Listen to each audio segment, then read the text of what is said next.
Hi friends, welcome back to my YouTube channel. And today we'll be discussing about the PIQ, that is Personal Information Questionnaire. So I was getting a lot of mails on my email ID that please make a video on this PIQ. So I've decided to make one, and this is all for Indian Navy, Army as well as Air Force.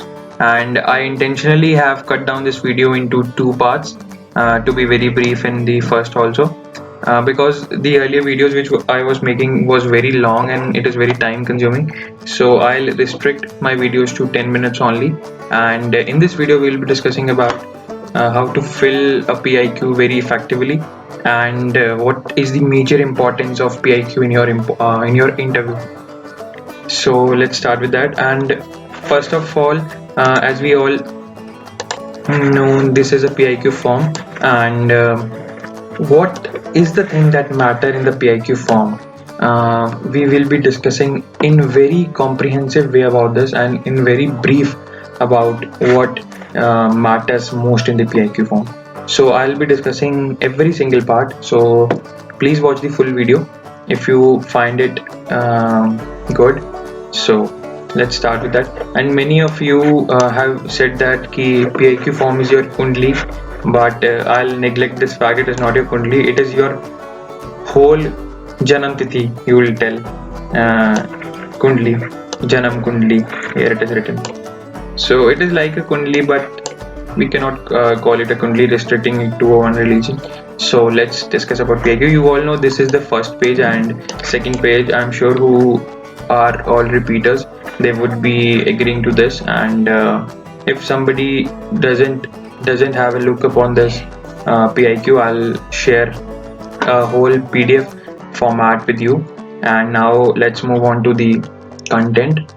So sometimes we have seen that this personal information questionnaire, which is written on the top of the PIQ form, is asked in the interview also. Its Hindi name is also asked, which is known as Vyaktigat Jankari Prashanwali. So here in sometimes I have also encountered this type of questions that tell me about this particular section in your PIQ. So it plays a very important role that an interviewer wants to know about your inquisitiveness, that you are generally looking after the thing which you are writing or something like that. So it is very important to gather information about what you are writing. So in this part, in the language which is written in Hindi is very important. He may directly ask you what is the Hindi conversion of personal information questionnaire. So it plays a role. Now second thing is DIPR questionnaire number 10785. In this kind of thing, sometimes he asks you what is the number of the PIQ, if he wants to check that you really are interested in the interview or not. And these are the major points which where he can put you into the stress, and your whole interview will be disturbed. So number of the form from Defense Institute of Psychological Research, you should know this. Okay. So now next is OIR. OIR rating you don't know, but this tells the interviewer about your how the interview should be progressed, and what is the impression he is forming of yours, to frame the questions which he will further ask you. Now this comes the next part, that is the selection board and number. This will be told you in your SSB. Your batch number also will be told you. Chest number you already know, that whichever you should be wearing.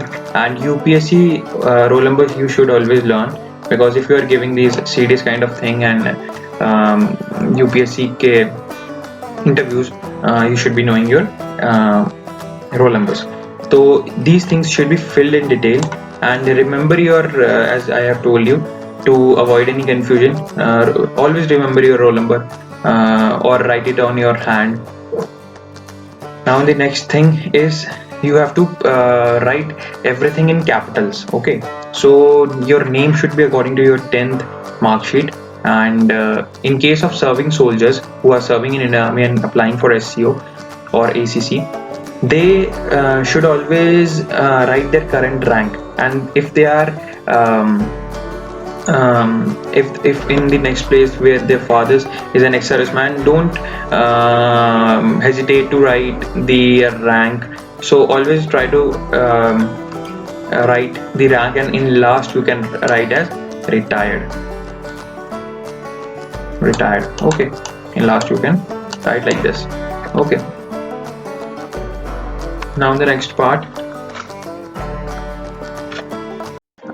So friends, we were discussing about this part that in your place of maximum residence or place, district, state, you should always first fill your place, then your district, then your state, and approximately population is always necessary. You can search it on Google in advance, rather avoiding any confusion there or asking somebody to search. So your present residence, if it is the same, don't write same as above, because it finds that the person who is writing like this is a very lazy person. So fill district, state, and approx population clearly. And same is with the third, that is place of the maximum residence, and apply. It is like primarily your hometown where your roots belong to, or where you were basically born.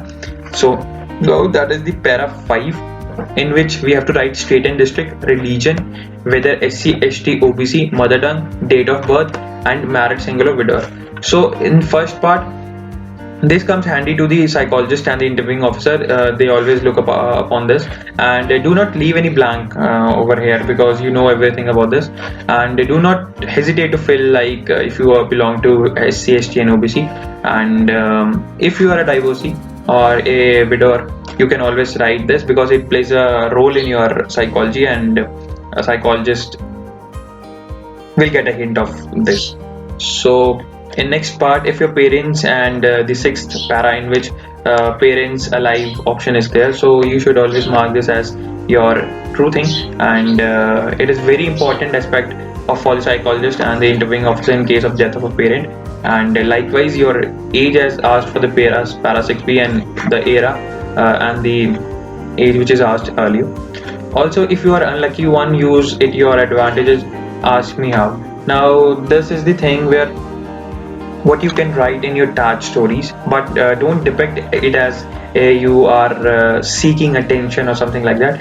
But if you are developed as a human being, and they will be asking you questions upon that how you managed your education, and how you managed your finance, so you would be giving them good answers. They would be very good environment inside the interviewer's room, so it would help you a lot.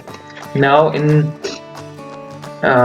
case of your death of your mother or father, which is very uncertain, mention in per month only. Okay. In case parents are separated, mention it. And if you want to write about their salary, so don't write like 25 grand and 25k. Always write in full form, like 25,000 only. Okay, like this.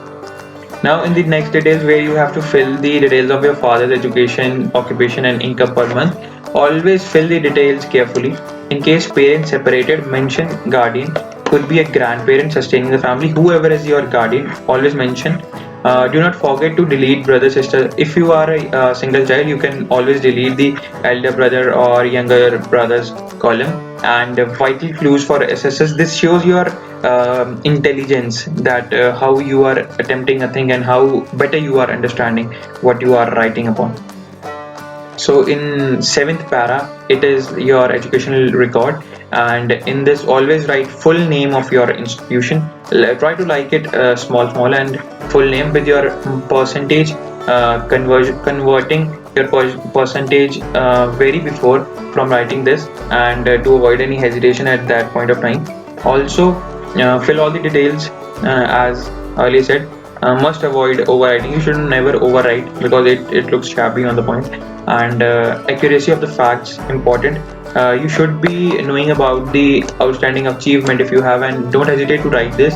This plays a good role in understanding yourself better to the interviewer. Also, brief understanding outstanding achievement is good to write, that I have told you earlier. So this is the first part, in which I have discussed about the first page and how to attempt it. And in next page I would be discussing about next video. I would be discussing about the back page. So I hope you have liked this video. If you have any doubts or something like that, you can always comment down, and I'll address you there. So that's it for now. Goodbye. Jai Hind, Jai Bharat.